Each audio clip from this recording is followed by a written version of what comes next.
Los 11 tesoros más buscados en la historia. El Arca de la Alianza.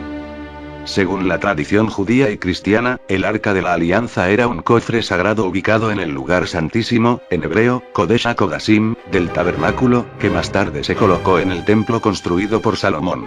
Se hizo por mandato de Yahvé y según su diseño. Según cuenta el libro del Éxodo de la Biblia, dicho cofre contendría las llamadas tablas de la ley. Unas tablas de piedra en las cuales se encontrarían inscritas los 10 mandamientos que Dios entregó a Moisés en el monte Sinaí. Los autores de la Biblia emplearon más de 20 expresiones diferentes para referirse al arca, siendo las más comunes: el Arca de la Alianza un cuarto Arón Aberit. Gr. Kibem tos ts dia thks. Jos 3, 6. 9, 4, y el Arca del Testimonio ex 25, 22, expresiones que no son privativas de ningún escritor en particular y que se usan indistintamente. También es conocida como Arca del Convenio, o Arca del Pacto, hebreo. NU, nombrada también como Arca de Yahvé. El Santo Grial. El Santo Grial es el plato o copa usado por Jesucristo en la Última Cena. La relación entre el Grial, el cáliz y José de Arimatea procede de la obra de Robert de Boron Joseph d'Arimathie, publicada en el siglo XII. Según este relato, Jesús, ya resucitado, se aparece a José para entregarle el Grial y ordenarle que lo lleve a la isla de Britania. Siguiendo esta tradición, autores posteriores cuentan que el mismo José usó el cáliz para recoger la sangre y el agua emanadas de la herida abierta por la lanza del centurión en el costado de Cristo y que, más tarde, en Britania, estableció una dinastía de guardianes para mantenerlo a salvo y escondido. La búsqueda del Santo Grial es un importante elemento en las historias relacionadas con el rey Arturo, el ciclo artúrico o materia de Bretaña, donde se combinan la tradición cristiana con antiguos mitos celtas referidos a un caldero divino. Otras leyendas acerca del Grial se entrecruzan con las relativas a las distintas copas antiguas que se consideran el Santo Cáliz. El galeón San José. El San José fue un galeón del Imperio Español, construido en 1698. En 1706 el galeón San José zarpó junto con otros barcos para el Mar Caribe y llegó a Cartagena de Indias después de un mes de navegación. En 1708 el galeón San José, junto con el San Joaquín y otros barcos de la flota imperial zarparon de Portobelo hacia Cartagena de Indias. En el San José fueron cargadas 11 millones de monedas de oro. La flota fue atacada por barcos ingleses y el galeón San José se hundió con sus tesoros enfrente de la península de Barú, actual Mar de Colombia. La Cámara de Ámbar. La Cámara de Ámbar original, situada en el Palacio de Catalina de Psarskoye-Selo, cerca de San Petersburgo, fue una lujosa habitación del zar de Rusia consistente en un conjunto de paneles de distintos tamaños, zócalos y muebles formados por miles de astillas de ámbar cuyo precio era 12 veces superior al del oro. La cámara fue un regalo de Federico Guillermo I de Prusia al zar Pedro I el Grande para estrechar las relaciones diplomáticas entre ambas naciones. Desde entonces fue ampliada y considerada el orgullo de Rusia, incluso tras la Revolución. Durante la invasión de la URSS durante la Segunda Guerra Mundial, los alemanes incluyeron la joya en la lista de obras de arte para su saqueo y la trasladaron al castillo de Königsberg, donde se perdió su rastro. En 2003 fue reemplazada por una copia, realizada con recursos de empresas alemanas, encabezadas por la compañía Rurgasak. El presidente ruso, Vladimir Putin, y el canciller alemán, Gerhard Schroeder, la inauguraron en el final de los festejos del 300º aniversario de la ciudad de San Petersburgo. Las minas del rey Salomón. Cuenta la Biblia que el rey Salomón fue un rey judío, que además de ser justo, llevó a su pueblo a la prosperidad, quizás por unas legendarias minas de oro que le hicieron nadar en abundancia. Ahora, un equipo internacional de arqueólogos ha desvelado que esas minas realmente existieron, pero fueron de cobre. La Atlántida.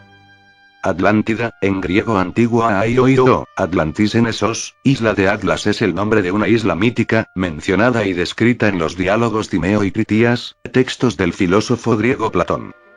Los escritos de Platón sitúan la isla delante de las columnas de Hércules. La describen como más grande que Libia y Asia juntas, y la señalan como una potencia marítima que 9000 años antes de la época del legislador ateniense Solón habría conquistado gran parte de Europa y el norte de África, siendo solo detenida por una hipotética Atenas prehelénica, después de lo cual habría desaparecido en el mar a causa de un violento terremoto y de un gran diluvio, en un solo día y una noche terribles. La descripción de los textos de Platón y el hecho de que en ellos parece narrarse una historia verdadera, ha llevado a que, especialmente a partir de la segunda mitad del siglo XIX, durante el romanticismo, se hayan propuesto numerosas conjeturas sobre la existencia y real ubicación de la isla. No obstante, hoy se sabe que el relato presenta anacronismos y datos imposibles, lo que descartaría su verosimilitud literal. Con todo, se admite la posibilidad de que el mito haya sido inspirado en un fondo de realidad histórica vinculado a alguna catástrofe natural. La Atlántida ha servido de inspiración para numerosas obras literarias, musicales y cinematográficas, especialmente historias de fantasía y ciencia ficción. La piedra angular de la Casa Blanca. La primera piedra de la Casa Blanca fue puesta por los masones, pero esta pieza histórica se desvaneció. La búsqueda de la piedra angular de la Casa Blanca la han buscado por más de 200 años, desde Harry Truman hasta Barbara Bush. El ejército perdido de Cambises. De acuerdo con Heródoto, Cambises envió un ejército de 50.000 hombres para someter al oráculo de Amón, ubicado en el oasis de Siwa. Cuando ya había atravesado la mitad del desierto que separa el oasis del valle del Nilo, una tormenta de arena se abatió sobre el ejército, sepultándolo para siempre. Muchos egiptólogos consideran esta historia como una leyenda, si bien mucha gente ha tratado de encontrar los restos de este ejército durante mucho tiempo. Entre ellos se cuentan el conde Laszlo Almasi, en el que se basa la novela El paciente inglés, de Michael Ondaatje, y el moderno geólogo Tom Brown. Hay quienes piensan que en algunas excavaciones petrolíferas recientes se han hallado evidencias que demuestran la existencia de este ejército. La novela de Paul Sussman El enigma de Cambises narra la historia de las expediciones arqueológicas que rivalizaron en busca de sus restos. En noviembre de 2009, los arqueólogos italianos Angelo y Alfredo Castiglioni aseguraron haber encontrado restos de soldados sepultados bajo las arenas del desierto del Sáhara, al sur de Siwa. Hallaron artefactos aqueménidas que datan de la época de Cambises. Armas de bronce, un brazalete de plata, pendientes y cientos de huesos humanos. La momia de Nefertiti. Nunca se ha hallado la momia de Nefertiti, lo que hizo que su búsqueda fuera objeto de todo tipo de especulaciones. El 9 de junio de 2003, Joan Fletcher, especialista en el análisis capilar de la University of York en el Reino Unido, anunció que se había encontrado la momia de Nefertiti en la tumba KV35 del Valle de los Reyes, en Egipto. Esta momia llevaba ya 100 años descubierta, pero estaba sin identificar. La momia hallada estaba en un estado que hace suponer que fue saqueada poco después de la muerte. La técnica utilizada para la momificación sugiere la época de la 18 dinastía, y la posición del cuerpo indicaría la realeza del personaje. El 12 de junio del mismo año, Zahi Hawass, director del Egypt Supreme Council for Antiquities, Consejo Superior de las Antigüedades de Egipto, adelantó la falta de pruebas que sostuvieran esta hipótesis y desmintió públicamente que esa momia fuera la de Nefertiti. En el año 2004 se emitió un programa de Discovery Channel donde Joan Fletcher sostenía que la momia hallada era realmente Nefertiti. El equipo de Fletcher trasladó todo tipo de aparatos para confirmar su teoría a la tumba KV35. A pesar de que Joan Fletcher deseaba demostrar al mundo que la momia descubierta era en realidad la hermosa reina egipcia, lo que consiguió fue abrir un portal a una serie de controversias y teorías que no se sostenían con pruebas. Esta momia estaba con dos momias más, la que se cree era la madre de Akenatón, la princesa Ti, y el que pudiera ser un hermano menor del faraón. Para mostrar que la momia correspondía a Nefertiti, se hizo un estudio por ordenador del cráneo ideando cómo sería el rostro de dicha momia, de un parecido extraordinario con el busto de Nefertiti custodiado en el Neues Museum de Berlín. Zahi Hawass nunca ha compartido la teoría de Joan Fletcher y, de hecho, le ha prohibido la entrada a Egipto para realizar trabajos arqueológicos. La batalla de Anghiari. La batalla de Anghiari, en italiano, la Battaglia di Anghiari, es una pintura al fresco de Leonardo da Vinci, actualmente perdida, pintada en un muro del Salón de los 500 del Palazzo Vecchio de Florencia entre 1503 y 1506.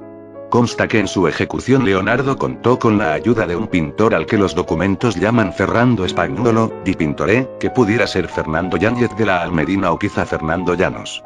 Leonardo abandonó Florencia en 1506, dejando la pintura inacabada. En 1549 aún estaba a la vista, pero desapareció en 1563 como muy tarde, al encomendarse a Giorgio Vasari la remodelación decorativa del Gran Salón. Recientemente algún experto ha afirmado haber hallado con ayuda de un endoscopio, el antiguo fresco disimulado tras un muro debajo de los frescos de Vasari. Se conocen varios de los dibujos preparatorios elaborados por Leonardo da Vinci, aunque ninguno nos permite ver la escena en su conjunto.